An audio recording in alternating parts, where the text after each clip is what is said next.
People always say don't judge a book by cover. But that got me thinking. What if you had no choice but to only judge a book by its cover? So today, we're gonna do just that, and I brought my friend Erik along with me to help me out. Say hi, Erik. Hi, Erik.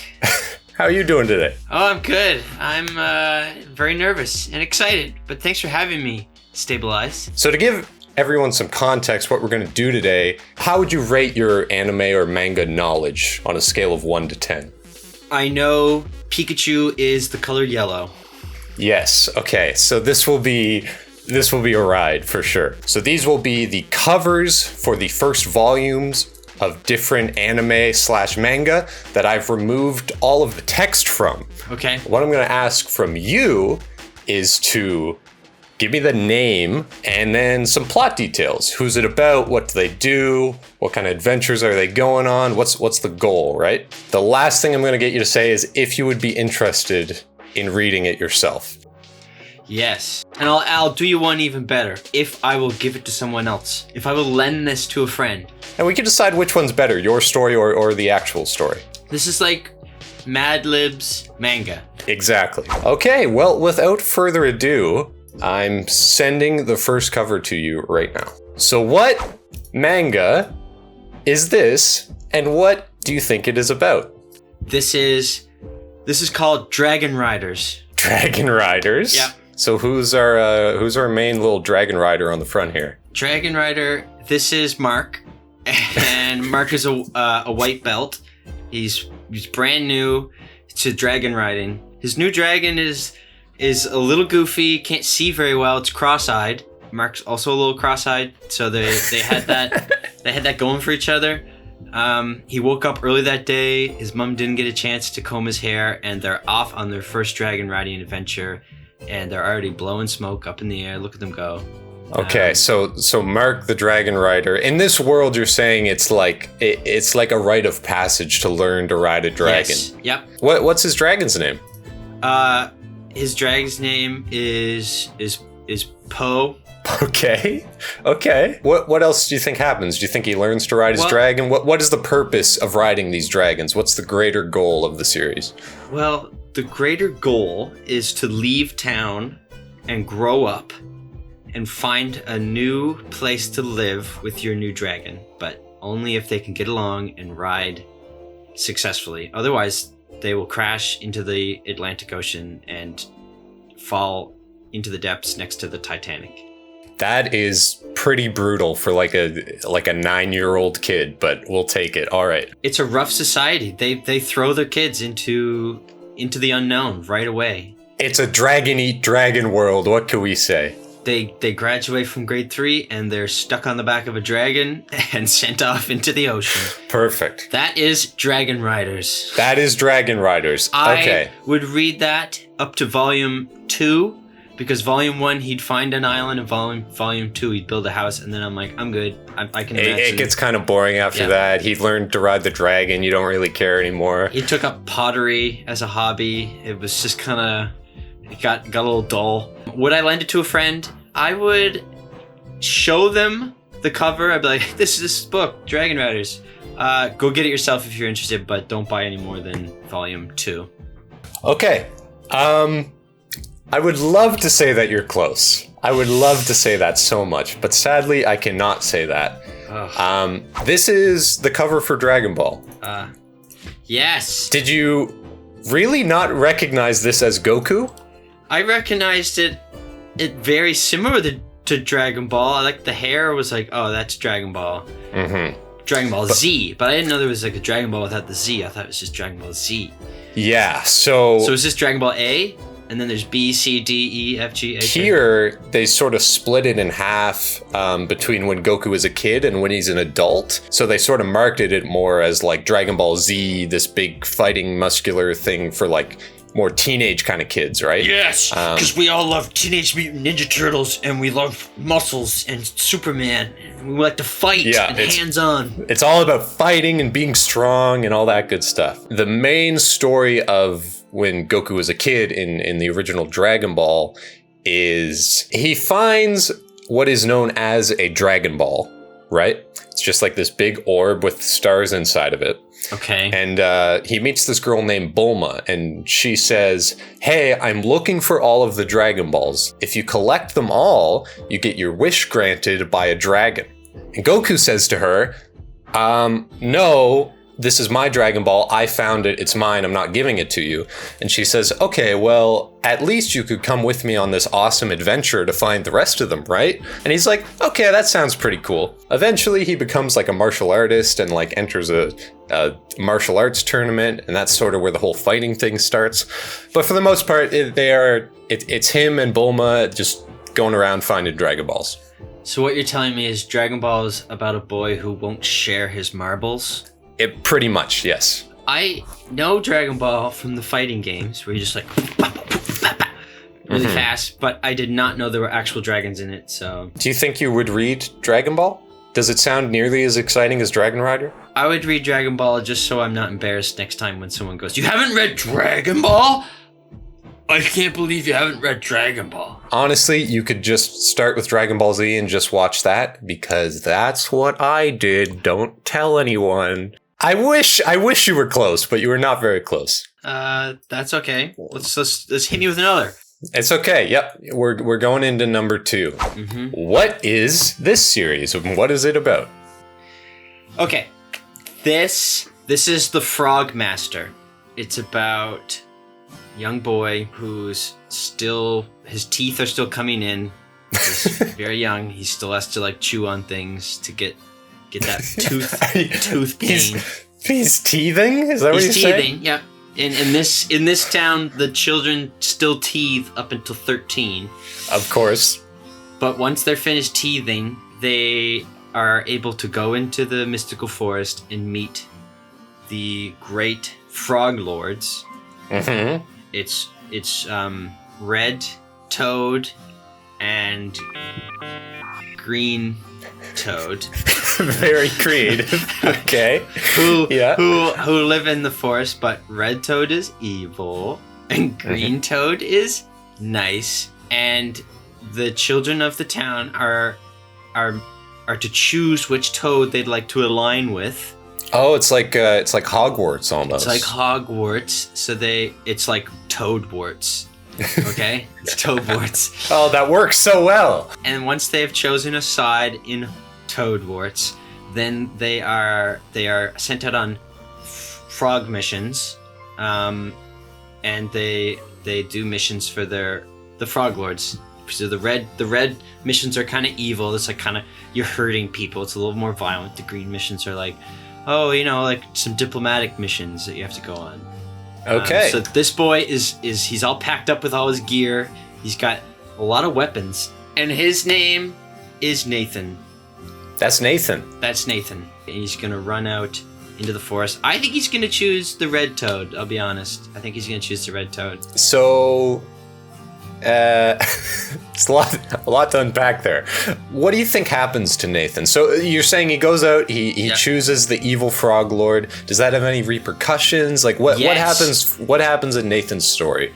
This goes well. He chooses the wrong side, and his like the female interest in this chooses the good side, and Nathan's a little like split here because he's like, well, I kind of want to go with my interest character, but as he finds out, like being a Dark Lord Toad's apprentice, it's not all that it's cut out to be, and he has to do things he's not like ready to do. And there's one scene in the book where he has to kill a sheep in sacrifice. Oh my god. He's like, I can't do it, and he runs away. And like I think volume 3 he actually like aligns with the green toads side, and he starts doing some good missions. And so I would recommend this book up until volume 5. I would lend out the first one and let them know that like if you're someone who wants to see Nathan like come full circle, read all the way to number 5. Okay. How'd I do? Pretty good. You know what? I'll give you partial points on that one for the doing missions thing. There is a pretty sizable mission structure in this series. It has nothing to do with frogs or toads, so we could forget about all that. Well, why are there frogs and toads on the cover? This is Naruto. Nathan Oto. Something you'll realize with some of these covers is that, especially for the first volumes, there's just a lot of like flavor to the illustration where it's just like not directly related to the story, but just sort of like, here's a cool picture of Naruto, here's a cool picture of Goku, right? So it is funny that these two frogs being on the cover made you think they're such a central part of the story when they're not at all. Those are two nameless frogs. They aren't even in the story. What?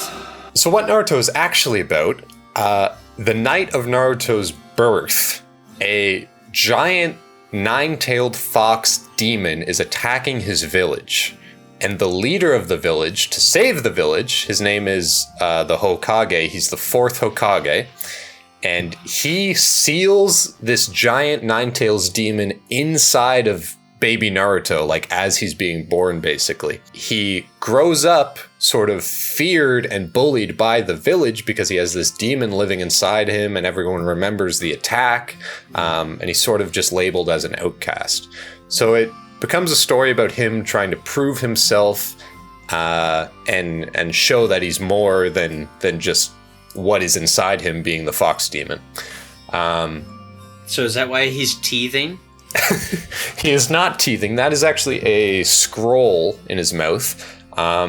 Because everyone in this series is a ninja. And when I use the word ninja, I use that very liberally because ninja is more like magician in this show. Everyone is like shooting fireballs out of their hands. They're like teleporting. Being a ninja and using ninjutsu is like you have magic powers and you're like shooting beams at people and like not quite to the level of like Dragon Ball Kamehamehas, but it's still that sort of like magical ability sort of thing. I like that. I could use some of those magical powers. Yeah. Yeah, one of the first things Naruto does is make like 100 copies of himself to like beat someone up. Oh, I like that. I would read Naruto just to like learn about the clone system a little bit more. I know you said you would only read 5 volumes of Frog Masters or whatever you called it. Yeah. Now's a good time to tell you there is like 80 volumes of Naruto to read. So much more than 5. Well, you know what I'm going to do? I'm going to clone myself 80 times. Have each one read a separate volume. Yes. And you're set. And I am set. One of my personal favorites, I will say, is Naruto. So I couldn't recommend it enough. Oh, okay. That's 2. How are you feeling? Defeated. Defeated. Yeah, I think I need to go to Manga University. Okay, let's move on to number 3. Something a little different. I hate you with the 2 old school boys, but how about something a little more new age? A little new age, new wave. Got it. I left the author on this one, but I don't imagine that will help you figure it out. So, oh, I know the author right away. Oh yeah, Fujimoto, my favorite. Fujimoto did The Walking Dead. And of course. This is a spin-off of The Walking Dead called The Dead Chainsaw. Dead Chainsaw, okay. One day, this suburban fella was like, you know what, this chainsaw, it's done. It's dead. I'm getting rid of this chainsaw. And he threw the chainsaw in the garbage. But on the way to the dump's truck had a collision with a radioactive truck full of radioactive green slime goo. Yeah.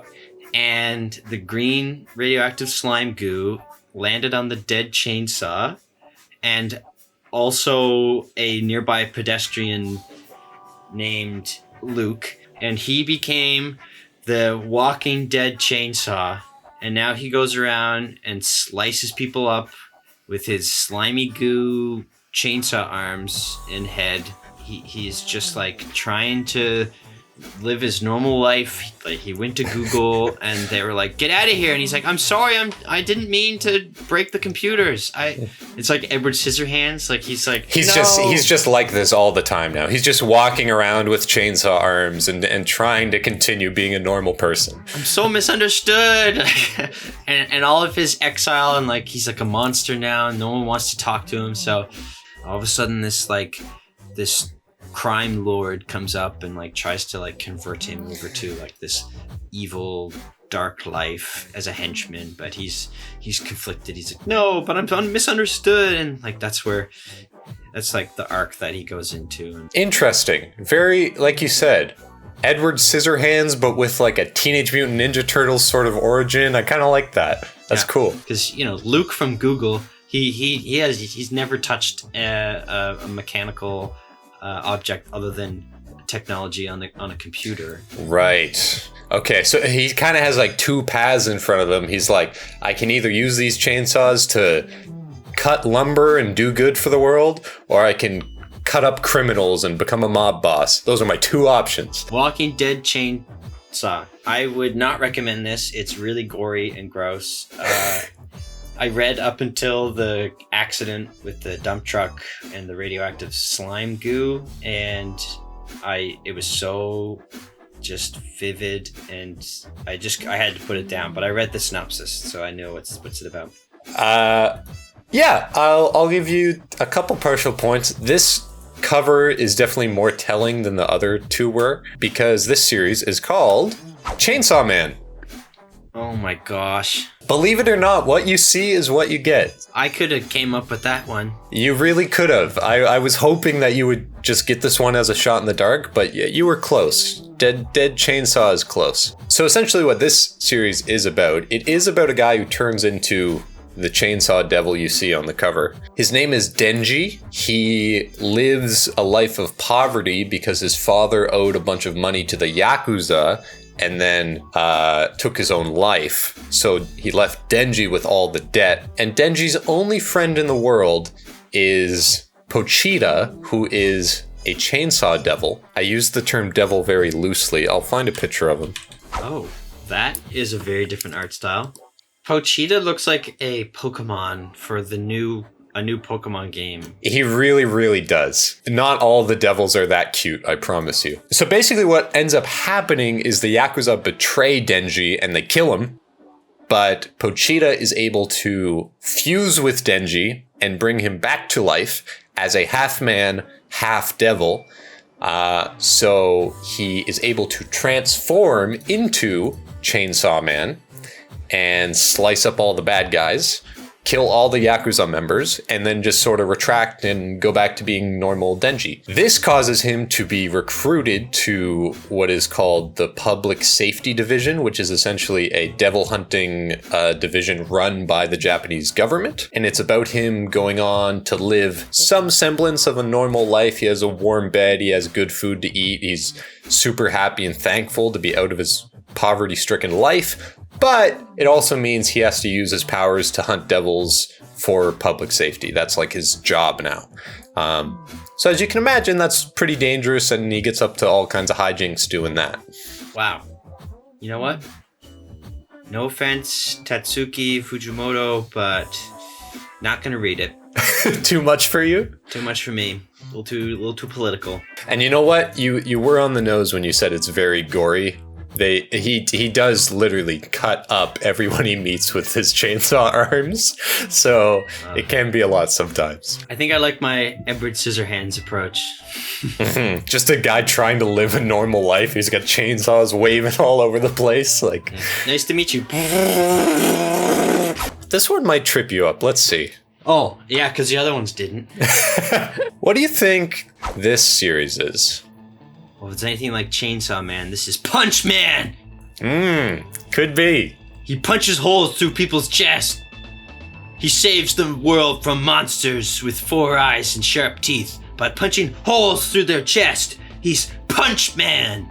He's got a little bell on his belt, and he goes, ding ding, it's punching time.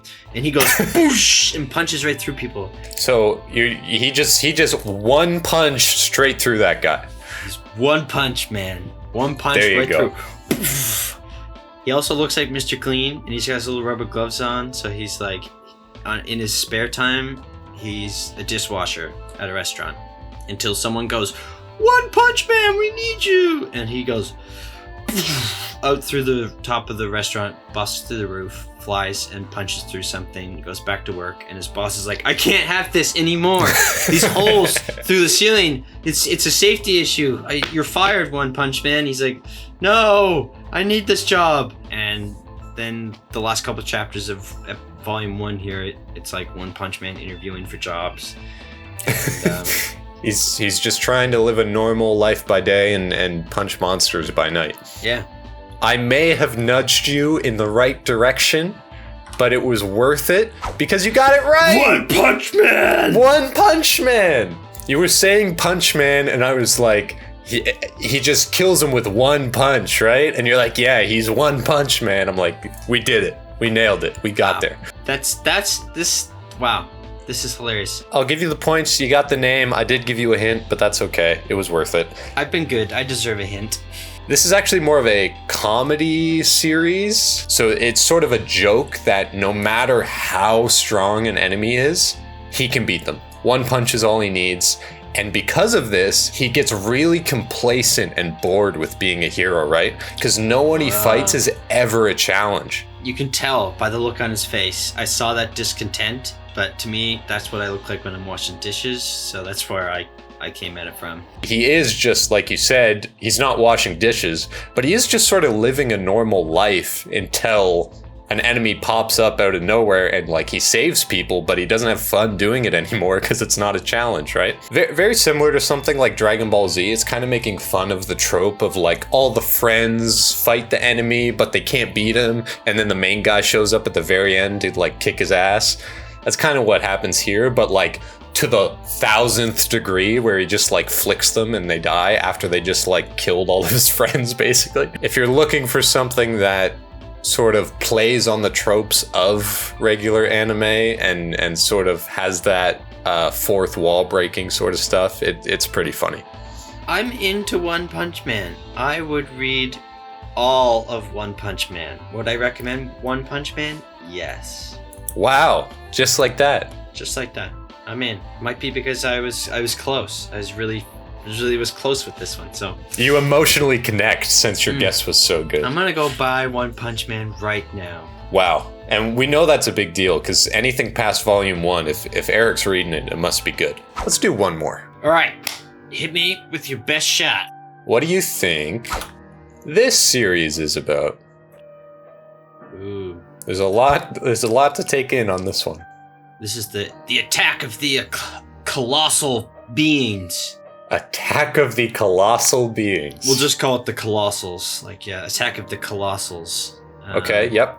And these like giant, no skin giants come and attack this city, and they have this big wall that protects the city. For some reason, like they have these like old timey cannons and a nice brand new modern wall, and they have these defenders of the wall who come and they have like jump jetpacks that propel them into face distance of these colossals, and they start chopping up their face. You know, they don't have skin, so their muscles are really hardened, so they're really tough giants to ward off. And this particular giant is very steamy and hot. This is the Hot Muscle Man giant that Tanya here is about to take down. So it's the Tanya is the name of the wall Tanya. Defender. That's Tanya, the wall defender, here defending the great walled city of Giza. Giza, okay, yeah. But it's in the future, and yep, these giants have come to attack. And Tanya's job is to defend the city. First volume is about Mr. Hot Muscle Steam Man, and is here to eat the city. You know what? I'll give you pretty good points on that one. Pretty much nailed it. It's not Attack of the Colossals, it's Attack on Titan. Is Titan the city? Titan is the name of the giants. So instead of Colossals, they're called Titans. But this specific Titan is known as the Colossal Titan. No way. I'll give you bonus points for that, for sure, because you nailed that one. He does release steam. He's a steamy guy. Essentially, the only way to kill these titans is by slicing the back of their necks. Ooh. So this particular Titan is much larger than the other ones. It's like 5 times as tall. It can reach over the entire wall. But anytime you get close to it, it lets off a bunch of steam, so you can't slice its neck and kill it, basically. So he's kind of like he's like the big boss of all the Titans, right? He's pretty creepy. The other Titans do have skin. They don't quite look this creepy. But yeah, this one is much larger, much stronger, and can just sort of kick down holes in the wall and cause big problems. There are, like you said, these guys with the swords and the jetpacks, they are sort of like the defenders of the wall. They try to keep the Titans away. The city is enclosed by a huge ring. That's a huge wall that keeps Titans out. Humanity has been forced into this city. They don't live outside the walls because Titans roam free and kill them super easily. So all that's left of humanity is just this big circular city with a giant wall around it, and they're just hoping and praying that they survive, basically. Wow, that is tough. You know what? They'd probably do a lot better if they upgraded their technology from swords and cannons. But yeah, it's kind of hard to talk about this series without spoiling anything. It has a lot of twists and turns along the way, but like I said, I'll give you points on that one. You were very close. I must be just racking up the points. I'm sure I am the champion of this contest because it's never been done. Let me check the scoreboard. You actually have 1,000 golden stars. I'm not going to tell you how many it's out of, but you have 1,000. So that's a win. I'm so happy with 1,000 golden stars. Thank you so much. Thank you for challenging my manga knowledge. This manga Mad Libs adventure has been very fun. Thank you for doing this with me. I'm glad you had fun. I know I sure did. I don't know, maybe we'll do more. We'll see you in the next one, everyone. Bye-bye for now. Bye-bye. Bye-bye. There you go. Stop recording? Yep. Do I just hit stop?